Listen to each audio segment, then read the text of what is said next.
도나도나 머니돈나 오늘도 역시 우리 베스트 회계사부터 오늘 소개할게요. 한 네. 분이 안 계시니까 이쪽부터. 베스트 회계법인 조이스국 나왔습니다. 안녕하세요, 조이스입니다. 네, 그리고 파인 1부동산 대표 조인님 함께합니다. 네, 조인입니다. 미숙 씨는 어디 가셨나요? 우리 미숙 언니는 집에서 격리당했어요. 네, 격리 당하셨어요. 본인이 이 코로나가 아니라 또 선우 사장님께서 그러니까 코로나. 요 소문 내도 돼? 몰라요. 이미 소문은 났고 어쨌든 격리 중이십니다. 그래서 오늘 못 나오셨고 여기 옆에 그림 하나 넣어줘요. 미숙이 언니 항상 한숨 쉬는. 오늘 우리 미숙 언니가 없는데도 모인 이유가 사실 급박한 토픽을 빨리빨리 커버해야 되기 때문인데 또 부동산입니다. 어쩔 수 없어요. 이게 이자율 자꾸 올라가고 이제 집을 사야 되냐 말아야 되냐 마켓에 내놔야 되냐 말아야 되냐 그리고 이 미국은 사정이 5월 6월 이때가 사실 이사철이에요. 피크 타임이에요. 이사로는. 그 방학 전에 다들 끝내려고 아직도 집을 많이 보고 다니는 시즌입니다. 여름방학이 길기 때문에 그 여름방학 안에 2주, 그러니까 이사를 해서 이제 애들 학교에 지장이 없게 하려는 사람이 많아요. 진짜 그런데. 그래서 지금이 시즌인데 지금 뭐 이 금리가 갑자기 폭등하고 뭐 집을 사지 말라, 홀대라 이런 얘기가 들리니까 답답한 분들 많으세요. 물건은 어때요?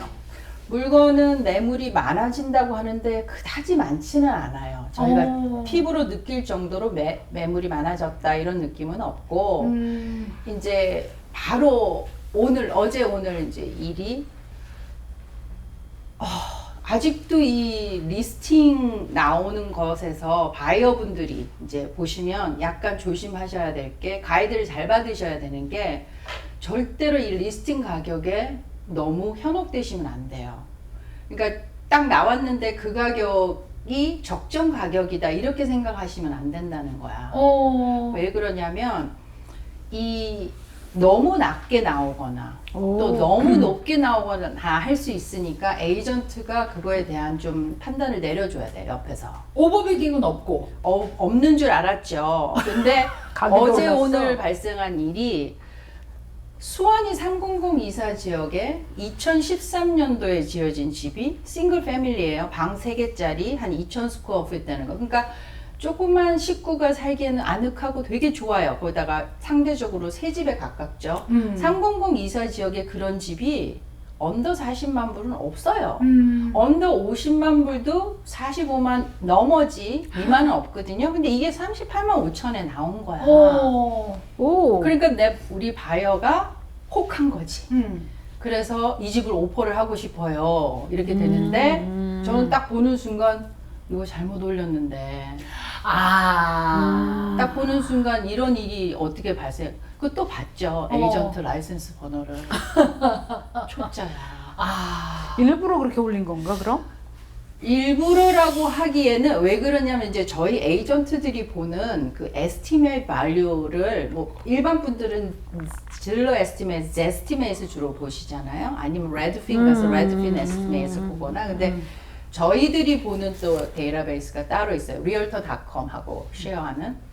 이제 거기 가면은 프라이스 레인지가 제일 로우가 있고 제일 하이스트가 있는데 어떤 거는 잘 왜냐면 그 안에 트랜잭션이 많이 없었으면 반영이 잘 안 되는 경우가 있어. 그래서 제 생각에는 그 에이전트가 인텐셔널리는 아니고 그걸 보고 올린 것 같아. 올린 것 같은데 이거는 너무 마켓을 모르는 거지. 그러니까 거의 10만 불의 차이인데. 그러니까 이건 뭐냐면 에이전트가요 자기가 잘하는 동네가 있어요. 그렇죠. 수완이면 수완이, 잔스크리면 잔스크림, 아삭한 에이전트가 있는가 하면 저 밑에 피치트리 로드, 버헤드 하는 애가 여기 와서 집을 내놓으면 이 분위기를 몰라. 그러니까 잘못 내놓을 수가 있어. 근데 그렇게 잘못 내놓으면 어떻게 돼요? 그러니까 이게 뭐냐면 바이어를 하여금 이걸 오퍼를 할 건데 문제는 뭐냐면 제가 아무리 45만 불이 넘어야 된다고 이분은 요즘 마켓이 이제 조금 떨어지니까 좀 38만 5천에 나왔으면 40만 불이나 41만 2만에 넣으면 되지 않을까요? 아직도 오버는 하는구나. 떨어져서 나왔어도. 네, 왜냐면 제가 말씀드렸죠. 지금 오퍼가 7개 들어와 있답니다. 7개 이미 들어왔어, 첫날.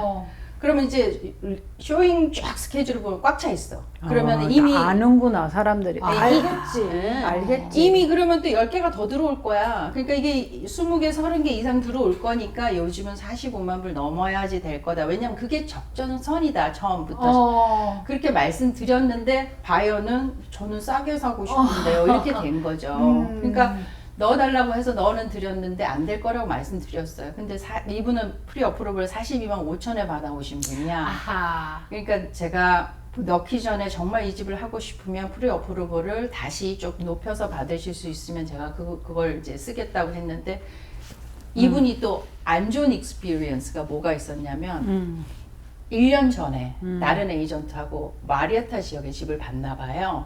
근데 그때 40만 불에 나온 집을 48만을 써야 된다고 에이전트가 얘기를 했대. 20% over.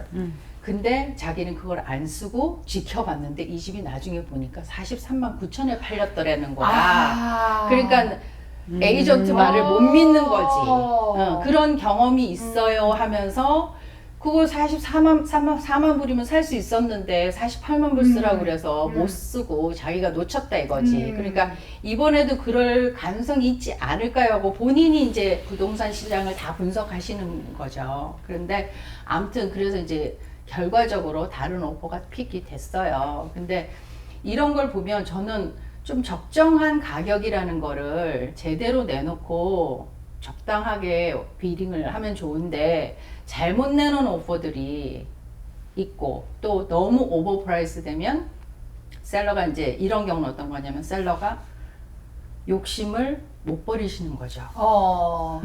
불과 한 달 전까지만 해도 이랬는데 그러면 우리 옆집이 뭐 75만에 팔렸는데 우리 집은 저 집보다 더 좋은데 그러면 난 우리 집은 78만 9만에 팔려야 되는 거 아니냐고 그렇지. 해서 내놓는데 사실 지금은 옆집이 75만 불에 팔렸으면 지금 한 74만 불에 내놔야 되는 상황이거든요. 지금은. 그래야 오퍼가 많이 들어오고 고를 수 있는 찬스가 있다는 거죠. 그러니까 이 가이드를 좀 잘 받으셔야 되거나 아니면 바이어 셀러가 적극적으로 에이전트랑 의논을 많이 하시는 그게 필요할 것 같아요.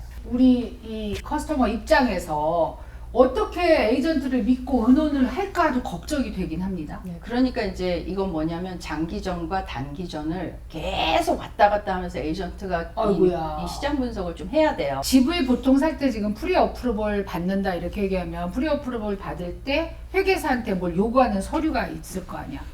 텍스 보고. 그러니까 그런 것들이 좀 줄어든 느낌이 있나? 아 그거는 전혀. 지금은 전혀.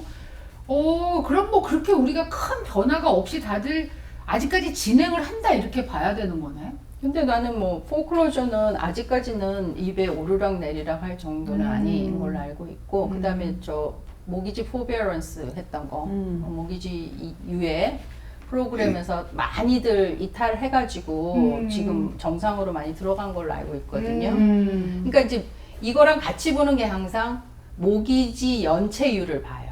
모기지 연체율이 몇 %냐. 이제 그게 만약에 올라가면 포클로저나 숏세일에 이제 인벤토리들이 나올 수 있는 거죠. 그러니까 경기가 나빠지면 수입이 줄고 그렇지. 모기지를 못 내고 이제 그럴 가능성을 우리가 항상 염두에 두긴 둬야 되는 거죠. 매물을 걷어들이는 사람은 없어요? 백건더 마켓 많아요. 지금 백건더 마켓이 한 10집 가운데 한 두세 채? 네, 그러니까 그건 뭘 말하냐 그러면 이제 일단 컨트랙이 딱 되면 바이어는 인스펙션을 할 수 있는 권리가 있잖아요. 그 제가 지난번에 말씀드렸죠. 첫 번째 컨트랙 하면 50%된 거고 그거밖에 안 되거든. 제2의 협상이 남아 있다고. 그러니까 제2의 협상에서 바이어가 그래? 안 고쳐줘? 그럼 나 딴 집 살래? 하고 이제 나 간다 이렇게 이제 조금 옛날보다는 막 as-is로 사고 뭐 이랬던 거 좀 싫어도 밀고 나간 그거를 이제는 바이어들이 감을 조금 달리 잡는 거죠. 그러다 보니까 그럼 나 이 집 안 하고 기다려 볼래 하고 빠지는 거예요. 그게 많으니까 백건더 마켓이 있는 거고요. 그렇긴 한데 이제 매물로 내가 내놨다가 나 지금 안 팔래. 그건 withdraw. withdraw 하는 분들도 있어요. 왜냐하면 본인이 생각하기에 아까 그 옆집 75만에 팔린 옆집 나는 우리 집은 저 집보다 더 많이 리마들 했으니까 78만 불에 팔아야 되는데 내놨더니 쇼잉도 없다고 그러고 그리고 이제 그러면서 많아진 게 에이전트들의 오픈하우스. 어. 안 팔리니까 이제 예전에 내놓으면 그냥 나가니까 오픈하우스를 거의 안 했단 말이에요. 근데 이제는 안 팔리니까 오픈하우스를 하고 거기에서 이제 바이어를 잡으려고 토요일 하고 일요일 날 하고 해서 최선을 다해서 마케팅을 하는 거죠. 그러니까 그게 왜 그러냐면 쇼잉이 확 줄은 게 느껴지거든요. 옛날에 막 duplicate 쇼잉, 뭐 15분 간격으로 duplicate 쇼잉도 있고 이랬는데 지금은 띄엄띄엄 보러 오는 걸 느끼니까 불안하잖아요. 리스팅 에이전트도. 이제 리스팅 에이전트가 당연히 셀러한테 리포트를 하죠. 쇼잉 몇 개였고 지금 마켓이 이렇게 슬로우 되고 있습니다. 그러니까 그러면 셀러는 이제 그 위기감이 느껴지면 두 개 중에 하나죠. 그러면 좀 가격을 내려서 싸게 팔아볼까? 아니면 그렇지. 나 지금 안 팔고 그냥 리파이낸스 해서 이자도 싼데 뭐하러 내가 굳이 팔아 안 팔래? 라고 이제 걷어들이거나. 근데 리파이낸스는 이자가 비싸졌으니까 못 하잖아. 리파이낸스. 그 전에 한 사람. 아, 그 전에. 옛날에는 그랬는데 그러면 지금은 이사를 가려고 했다가도 내가 지금 가진 집이 이자가 낮으면 4%야. 근데 지금 해야 되는 거는 6%야. 그러면 이사를 안 가고 차라리 커뮤트를 하겠다. 이렇게 되는 건가? 그렇게 될 가능성이 많죠. 새로 사는 사람도 이자가 높으니까 나 이자를 좀 더 기다릴래 근데 이제 이러고. 근데 제가 보는 관점은 또 달리 생각되는 게 뭐냐면 지금 우리가 크레딧이 아주 좋은 사람들이 30년 고정 이자가 5.87%예요. 30년 고정이. 그런데 이제 보통 크레딧이 아주 좋은 사람의 경우니까 조금 안 좋은 사람 6%를 넘어가는 이자를 낸단 말이에요. 30년은. 근데 이게 지금 다음 달에 또 한 번 또 0.75를 올라간다 자이언트 스텝을 또 밟으면 이게 8%까지 올라갈 거라고 보는 거예요. 그러면 자 어차피 살 건데 1, 2년 안에 난 집을 꼭 사야 되는 상황일 수도 있잖아요. 그러면 내가 또 올라간 그 이자보다는 차라리 지금이 낫다라고 생각하는 사람 바이어들은 지금 움직이는 거예요. 사는 사람 입장에서는 왜냐면은 이거 한 달 더 기다리면 더 안 팔려.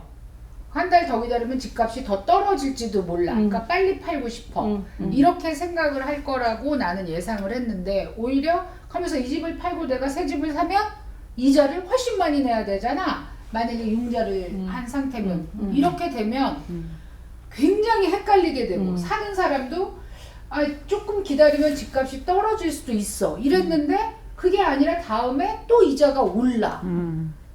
그러니까 이제 그런 경우가 있고 이제 이런 마켓에서 딱 이제 모기지 하시는 분들이 그러면 이제 재융자 완전 전멸, 그죠? 완전히 다 재융자는 없잖아요. 그러면 지금 이 상태에서 이자가 비싸다 하고 또 올라간다 하니까 그럼 이제 방법을 생각해 드려야 되잖아요. 이 바이어 분들한테 어떻게 이거를 슬기롭게. 왜냐면 이게 지금 심리적인 샥이 더 큰 거야, 사실. 그렇지.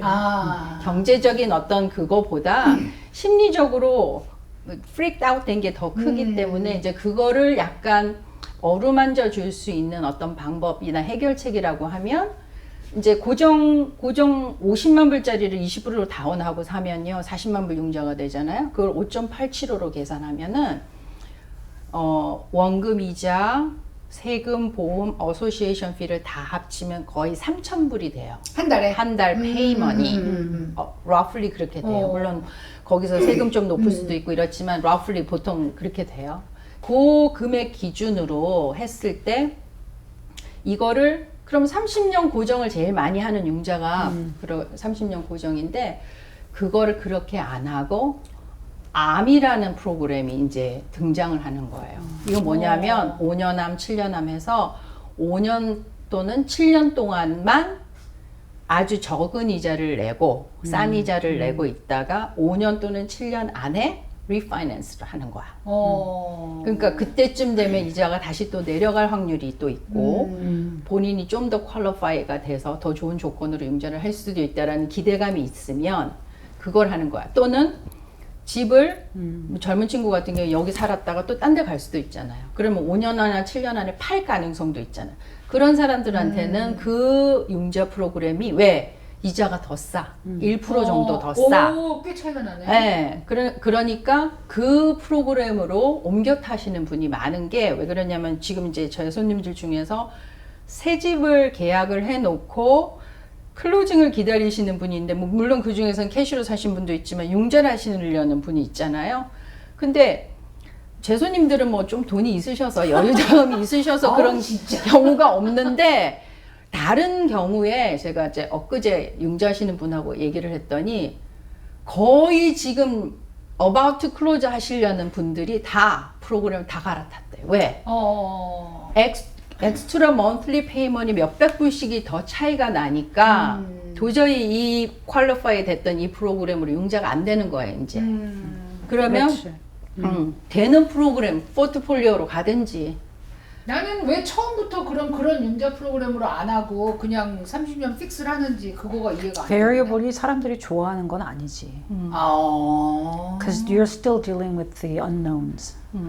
그러니까 이제 그게 뭐냐면 5년, 7년 안에는 꼭 리파이낸스를 하거나 팔아야 돼. 그러니까. 그러니까 아주 그런 조건이기 때문에 내가 5년, 7년 후가 되면 확 뛴단 말이에요, 이자가. 그러니까 그럴 위험성을 안고 지금 당장 적은 이자를 내는 거예요. 그러니까 그 안에 무슨 수를 써서라도 리파이낸스를 하거나 파시는 분들은 괜찮은데 일반적으로 내가 이 집에 보통 집 살 때 사람들이 이사 갈 거 생각 안 하잖아요. 근데 많이 이사가.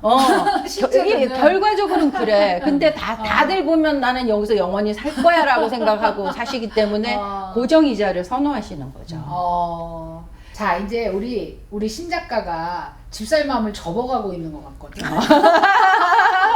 Not now야, not now. 조언을 해준다면 어떻게 해줄 것 같아? 아유, 저는 집을 사라고 막 이렇게 하지를 못해가지고 그게 제 병이에요. 그냥 아 그래요? 그럼 나중에 사세요. 이래갖고 장사하겠냐? 꼭 이사를 갈 일이 없는 사람들은 주저앉을 수밖에 없네, 지금 상황이. 그렇죠, 그렇죠.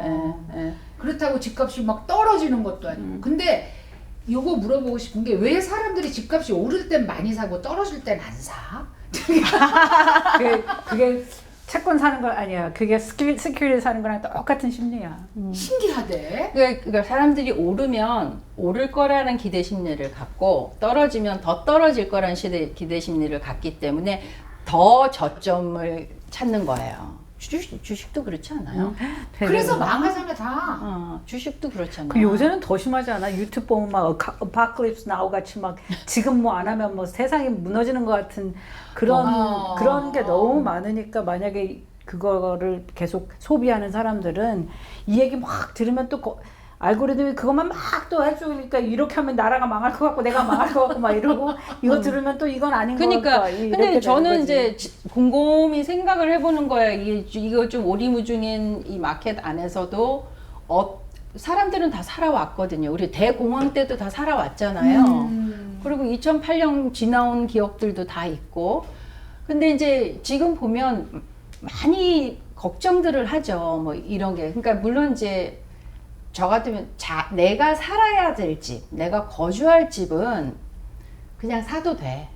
사도 돼. 나는 그렇게 생각해. 그러나 투자용은 융자를 받아서 하는 투자용은 조금 조심하는 게 좋다. 내가 충분히 여유 자금이 없는 한은 좀 조심하는 게 좋고, 그러니까 빚을 많이 늘리는 거는 그다지 좋은 방법은 아닌데, 다만 내가 집을 거주할 거를 찾는 거는 나는 그거는 시기와 상관없이 내가 필요할 때 사는 거라고 생각해요. 파는 거는 뭐 10년이 될지 언제가 될지 모르는 일이니까. 그리고 부동산은 어차피 올라요. 네, 어차피 오르게 돼 있어요. 그러니까 그냥 그런 걱정 안 해도 돼. 다만 이제 내가 약간 좀 신경 써야 될 건 파이낸셜, 물론 1% 싸게 받을 수 있으면 얼마나 좋아요. 1%라는 이자를. 그러니까 저는 그 방법도 나쁘지 않다고 생각해. 암으로 해서 7year 암을 하면 7년은 좀 길거든. 5년은 짧아도. 그러니까 7년 동안 조금 괜찮아. 우리가 이렇게 업앤다운이 있을 수 있잖아요. 그때 이자가 되게 좋은 어떤 시기가 되면 그때 리파이낸스 하면 되거든. 그래서 암이라는 그 프로그램을 잘 이용하는 것도 괜찮을 것 같고, 또 한 가지 트렌드를 제가 생각해 보면